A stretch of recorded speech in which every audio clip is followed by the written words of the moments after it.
As direccións do PP e do PSOE en contra da moción de censura impulsada polos seus concelleiros en Catoira mesmo ameazan con tomar medidas disciplinarias. Os concelleiros do Partido Popular e do Partido Socialista asinaron un acordo para desbancar o nacionalista Xoán Castaño do poder e artellar un goberno de coalición cunha alcaldía rotatoria entre o socialista Alberto García e o popular Iván Caamaño. Que tal, saudo? Xoán Castaño, aínda alcalde, ironiza sobre os motivos que levaron a PP e PSOE a pechar esta moción de censura. Lamenta que o PP caese no xogo do veterano Alberto García, que, segundo di Castaño, segue pensando que Catoira é unha leira da súa propiedade. En menos dun minuto, imos ata a localidade vikinga. Antes, titulares. O Concello acatará o ditame da Real Academia Galega sobre o topónimo de Ribeira. A partir de agora, en todos os documentos oficiais figurará o nome con B.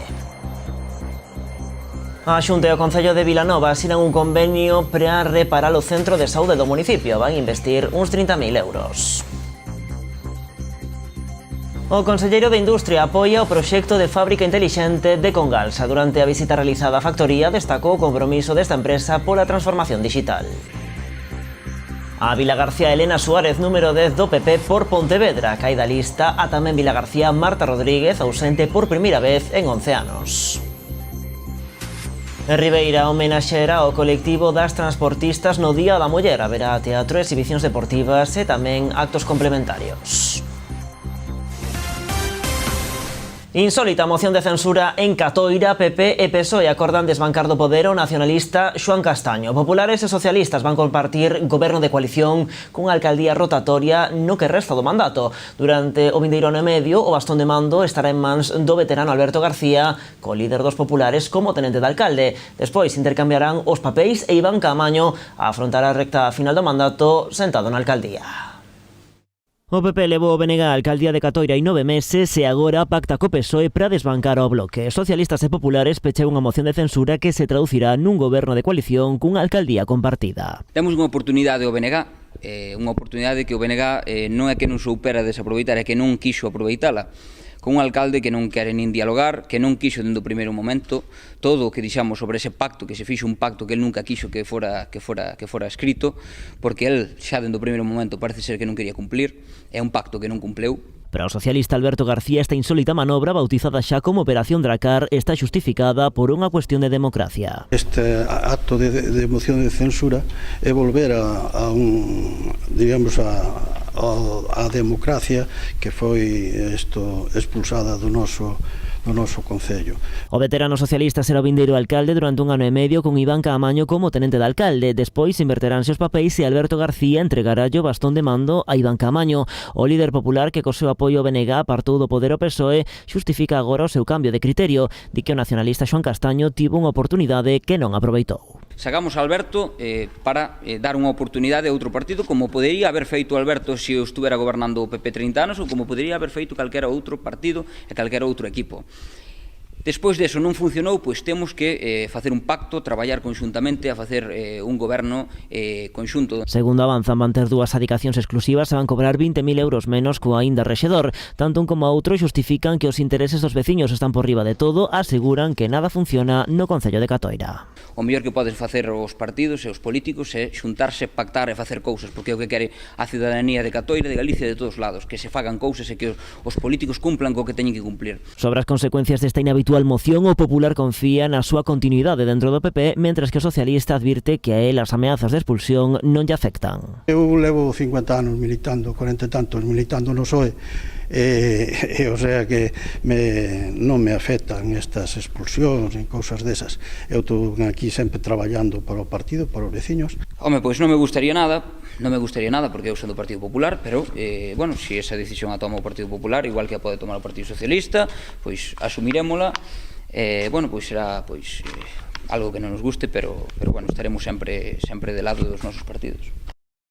Bueno, todo apunta a que a cousa non vai quedar así porque esta moción de censura non gusta nin á dirección do Partido Socialista nin tampouco a do PP e moito menos a pouco máis dun mes para as eleccións galegas. Os socialistas van convocar os seus representantes en Catoira para que dean explicacións se non descartan incluso a súa expulsión do partido. Na mesma liña, o PP, o seu líder provincial, Alfonso Rueda, desautoriza a manobra, di que non a apoia e que a xogada pode ter consecuencias para os seus 3 concelleiros. Esa moción de censura non foi consensuada co Partido Popular na parte que toca aos nosos concelleiros, é o que teño que decir.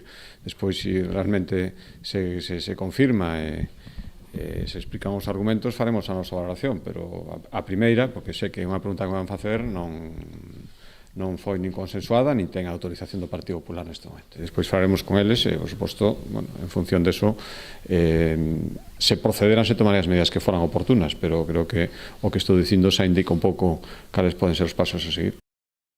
E o BNG, que ata o de agora retén o bastón de mando en Catoira, ironiza sobre os motivos que levaron a PP e PSOE a pechar esta moción de censura. Xoan Castaño defende a súa xestión á fronte do Concello. Entende que detrás do acordo entre socialistas e populares hai intereses ocultos que pronto sairán á luz.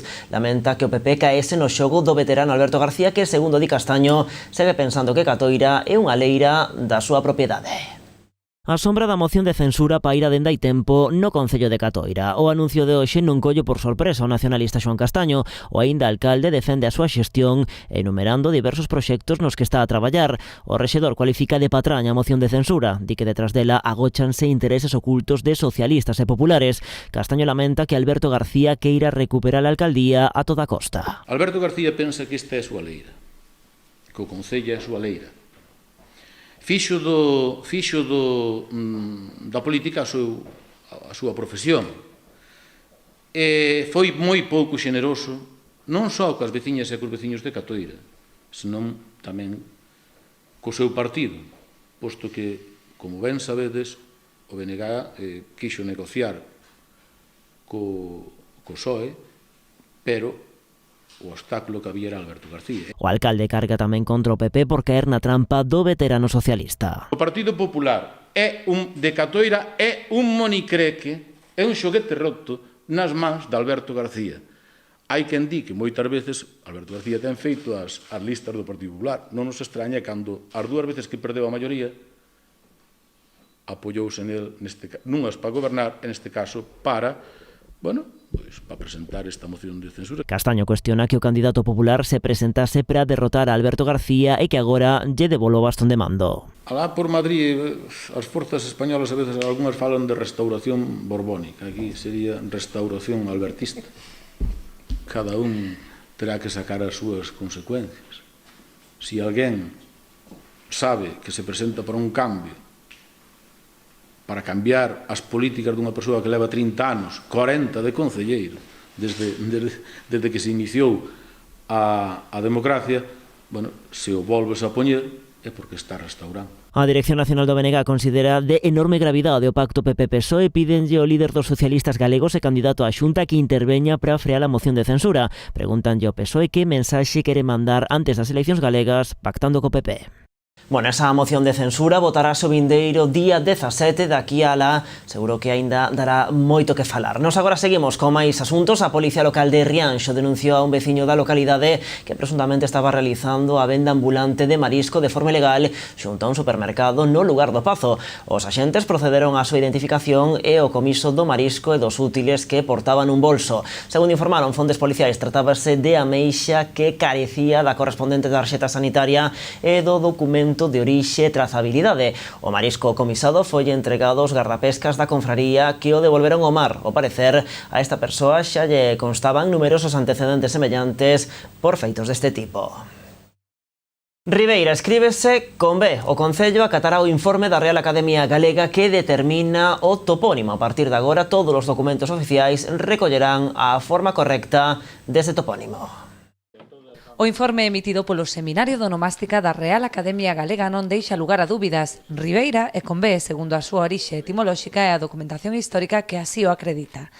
A Academia, como un centro onde estuda a lingua e onde estuda, neste caso, os nomes de lugar, os topónimos, dá a súa opinión fundamentada, documentada. No informe que recibiu o señor alcalde se dá unha documentación exhaustiva do que é, neste caso, o termo Ribeira. E por que Ribeira se escribe con B? A súa origen é Riparia, como saben todos vostedes, non? Ribeira, nos primeiros documentos, cando aínda o galego diferenciaba os dous fonemas B e V, os primeiros documentos escríbese Santa Uxea de Ribeira con B. a partir do século XV, entón empezan a aparecer grafías das dúas maneiras, con B e con V, ata chegar a máis ou menos o caos que houve prácticamente a actualidade. Este ditame que o Concello acatará de inmediato pon fin a máis de 3 décadas de división e polémica sobre a grafía correcta. Foi o propio Concello que encargou o estudo á Real Academia Galega a través da Secretaría Xeral de Política Lingüística. O que fixemos foi atender un chamamento do alcalde de Ribeira que, a altura máis ou menos dos últimos meses do ano pasado, pois nos pon a cuestión de que quería buscar unha saída sustanciada pois no coñecemento toponímico para un bello debate que hai en Ribeira. A partir de agora, todos os documentos e selos oficiais do Concello, así como os indicadores, recollerán o topónimo correcto. A V, pois no día de hoxe sí que podemos decir tamén que se vai enterrar. A partir do día de hoxe, en todos os sellos oficiales do Concello, todo o que o Concello pois teña que facer oficialmente, vaino e así se vai a transmitir a todo o que son os servicios municipales, pois Ribeira será a Ribeira con B oficialmente. E o que quero é que a Ribeira siga sendo a Ribeira do Corazón. Efectivamente, manterase o símbolo do corazón nas letras das rotondas e do miradoiro do Paseo do Touro, posto que se trata dunha marca distintiva do Concello. Bueno, o BNG de Ribeira xa mosou a súa ledicia ante a decisión do Concello de asumir a recomendación da Real Academia. Os nacionalistas levaban anos demandando a corrección do topónimo tanto no Pleno como ante outros organismos e administracións. É que, por fin, se vai a dar cumprimento da normativa e tamén da forma lexítima de Ribeira.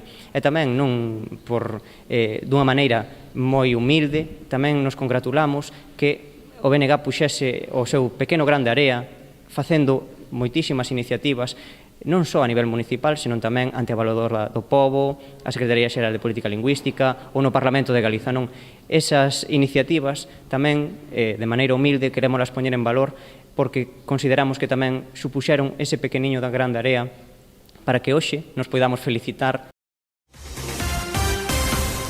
A Xunta e o Concello de Vilanova asinan un convenio para reparar o centro de saúde da localidade. Ambas administracións comprométense a aportar o 50% dos preto de 30.000 euros que costará esta mellora. Entre os traballos inclúese a reparación do inmoble e a dotación de novas tecnoloxías. Vilanova aposta por renovar o seu centro de saúde. Dende o Concello defenden que a vila non necesita instalacións novas, senón mellorar as que xa ten. Por iso, o Goberno local, xunto coa Consellería de Sanidade, firman un convenio de colaboración para reformar o centro de saúde de Vilanova. Entonces, lo único que necesita son obras de adecuación, contar con los medios técnicos a medida que va surgiendo. En el 92 no iba a haber un aparato de ecografía en cada centro de salud, pero ahora lo hay. Y contar con profesionales cualificados que cada vez están más cualificados, ¿no? Entonces, pues se trata de eso, de seguir manteniendo y de que sigan funcionando y prestando servicio bien a los vecinos. A obra será financiada a partes iguais por ambas administracións. O custo será de preto de 30.000 euros. Pues esto se trata de invertir 30.000 euros más o menos en pues reparar el ascensor, arreglar ventanas, puertas, azulejos, de todo, puertas interiores, reparar el Centro de Salud de Vilanova, que es un centro que debe ser del año 92-93 y que no tiene, porque enseguida hablamos de centros nuevos, tiene que prestar servicio muchos más años, porque el único motivo sería que no tuviese tamaño suficiente, y tamaño tiene suficiente. Dende a Xunta destacaron a importancia destas reformas dentro do plan de atención primaria. Y este es un centro que tiene mucha actividad, que tiene muy buenos servicios y, lógicamente, lo que queremos es seguir en esa línea de colaboración, mejora, porque al final el ciudadano pues es el que percibe el día a día su buena atención. As obras comezarán de forma inmediata. Dende o Concello agardan que os traballos máis importantes poidan rematarse antes do verán. E o conselleiro de Economía e Industria, Francisco Conde, coñeceu esta mañá o proxecto de fábrica intelixente de Congalsa durante a visita realizada á factoría asentada no polígono da Tomada, na Pobra. Conde destacou o compromiso desta empresa por facer da transformación digital unha oportunidade para seguir medrando. A aposta de Congalsa, unha das empresas de alimentación líderes no mercado galego pola transformación digital e innovación, é unha constante. A firma ven de ser seleccionada pola Xunta no marco da terceira edición do programa Fábrica Intelixente, cuxo obxectivo principal é precisamente favorecer o avance do tecido industrial galego cara ao modelo 4.0. Segundo explicou o director xeral da compañía especializada na elaboración de produtos precociñados ultraconxelados, Luis Simarro, a súa intención pasa por deseñar e consolidar unhas instalacións máis flexibles, automatizadas e con tecnoloxías que permitan obter datos en tempo real. El objetivo último de este proyecto con Galsa 4.0 no es otro que el de reorientar nuestro modelo industrial hacia un modelo que posibilite una mayor agilización en la toma de decisiones corporativas, ¿no? Tener información y hacer que esa información valga para hacer y tomar decisiones, ¿no? Se trata pues de desarrollar un modelo de fábrica más flexible, automatizado y colaborativo, que nos permita incluso anticiparnos a las demandas del mercado con criterios de sostenibilidad, transparencia y personalización. O titular de Industria puxo como exemplo a Congalsa, empresa líder do sector galego da alimentación, presente hoxe en día en 36 países, que decidiu apostar pola transformación digital para a mellora de procesos. Esta modernización tecnolóxica vai acompañada necesariamente dunha mellora da capacidade productiva, dunha mellora da productividade e da competitividade, e a partir de aí tamén o que está facendo con Galsa, crecer en capacidade productiva, crecer en emprego e, polo tanto, un crecemento sostible acompañado destes investimentos. Conde aproveitou a visita para felicitar tamén á compañía, que hoxe mesmo recibiu unha mención nos premios de responsabilidade social empresarial que outorga a Xunta polo esforzo que está a facer en favor da conciliación dos seus traballadores. E a Xunta inicia as obras de ampliación da actual estación depuradora de augas residuais de Rianxo. O proxecto que desenvolverá a Consellería de Infraestructuras a través de Augas de Galicia supera un investimento de 7,5 millóns de euros. Entre as actuacións previstas figura adecuar a capacidade de tratamento da planta ás necesidades reais do municipio e darlle solución á problemática actual derivada do excesivo volume de augas residuais na rede e da súa excesiva carga contaminante. Para conseguir todas estas melloras prevese realizar unha condución de impulsión, a ampliación da propia estación depuradora e a instalación de novas tubaxes pro desaugadoiro.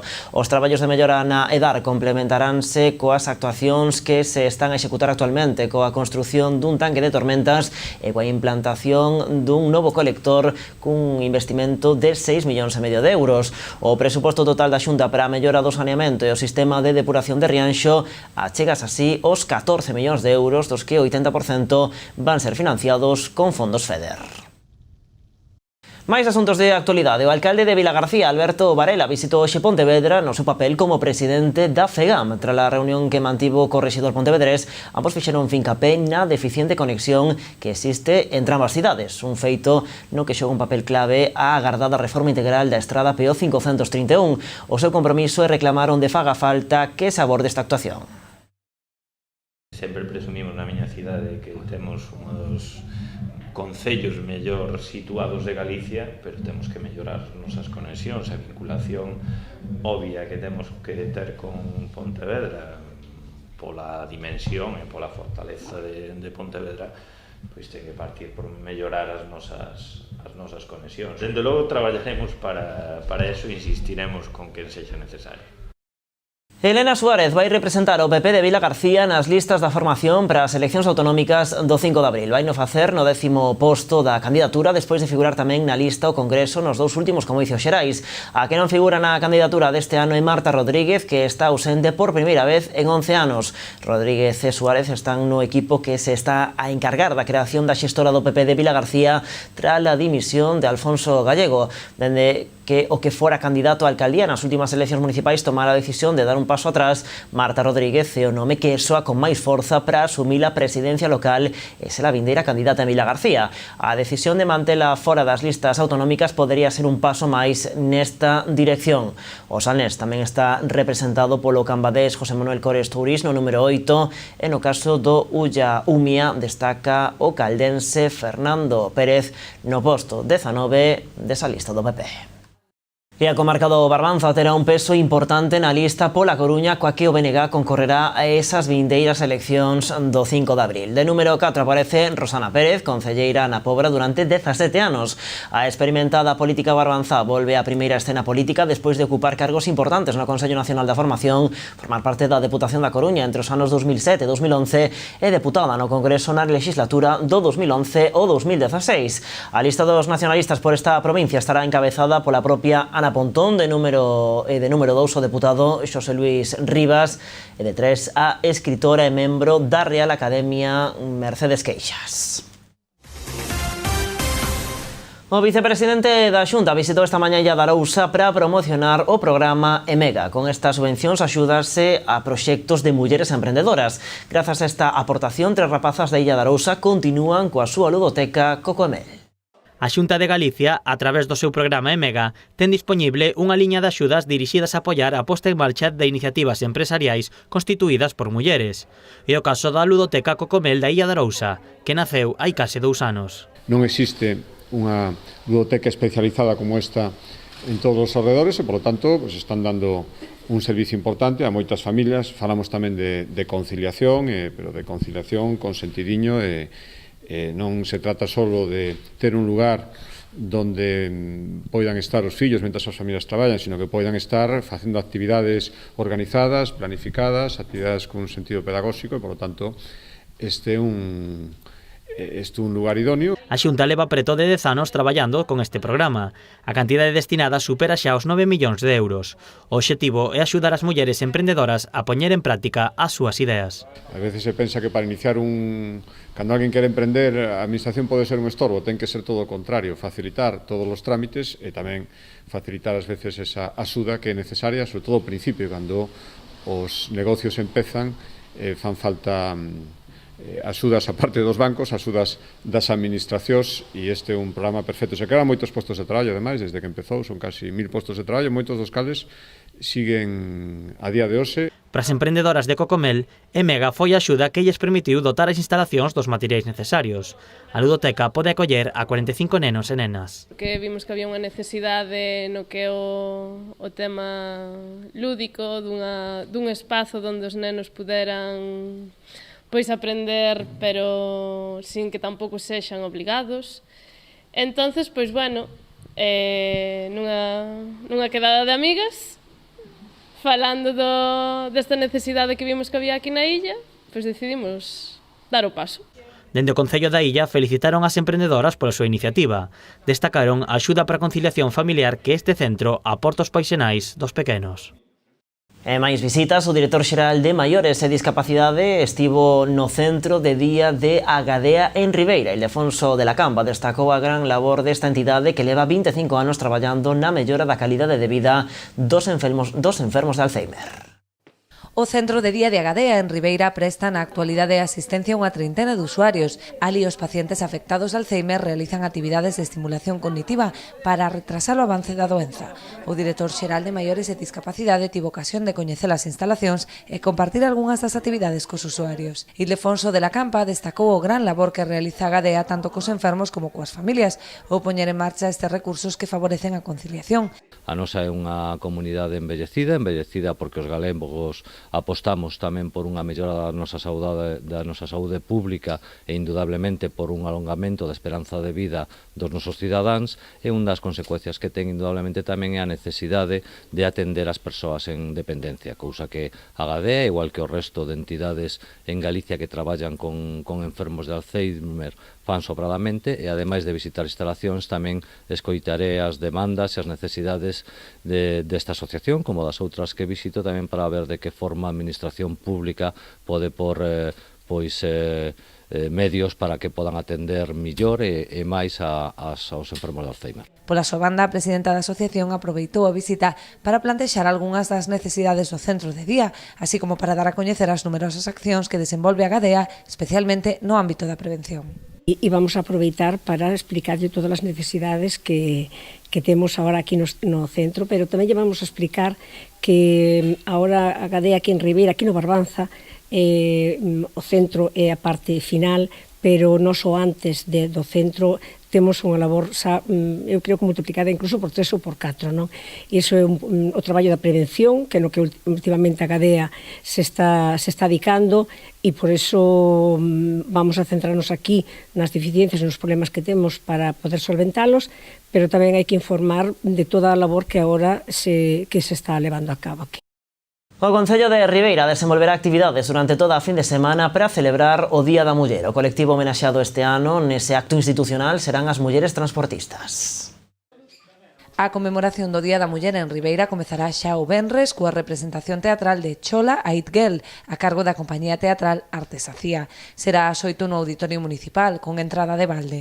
Xa o sábado terá lugar o acto principal no que se homenaxeará ao colectivo de mulleres transportistas. Unha trintena de profesionais recibirán este merecido recoñecemento nun acto público que dará comezo ás 11:30 da mañá no Salón de Plenos.